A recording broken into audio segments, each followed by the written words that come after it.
that would have been a frying pan fire thing if we'd moved to another house. We wanted to go somewhere where we had no responsibility beyond our four walls. I will say, as 40 and 50-year-olds, we lived in apartments as we did our moves. We lived in apartments while Jim was in seminary, and lived in an apartment when we moved here while our house was being built, and I don't want to live in an apartment if I can help it. And the square footage on this house isn't, it's just a little bit less than our previous home, so we didn't lose actually that much space. Well, which is nice because a lot of things that you had you could bring with you. Mm-hmm. And we wanted to be able to be outdoors. The other thing that we thought about was that being a minister, our social group was the church. Mm-hmm. And in our discussions about retiring, we realized that once I retired and left the church, that would go away.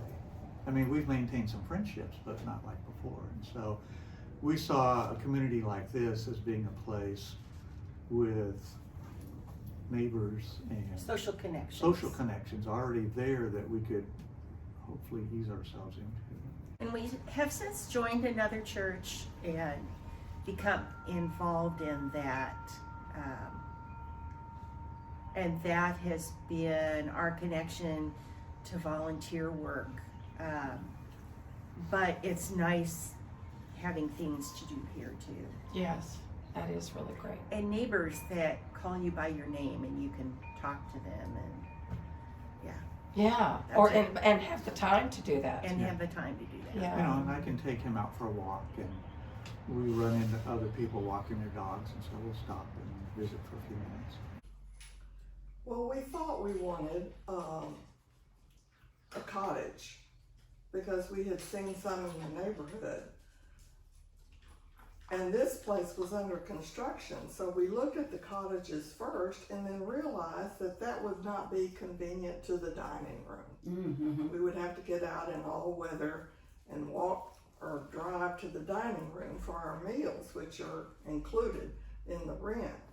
So we said, okay, we'll just take a look at the apartments. And so after we got over here into the main apartment building, even though it wasn't completed, we just felt like it made the most sense. And so we signed up for the first floor 2-bedroom apartment that was left to be, it was still available. The fact that they prepare our meals and they give us a place to live. We have a problem, we just ring up the front desk and say we got a problem, and they come and check it and do what they can to fix it. So that's good. So I don't have to worry about repairs or repairmen or things breaking or whatever. We are furnished with a washer dryer and a full kitchen and 2 bathrooms. So I have mine and she has hers. Mm-hmm. And we have walk-in closets, and it's just a delight to be here.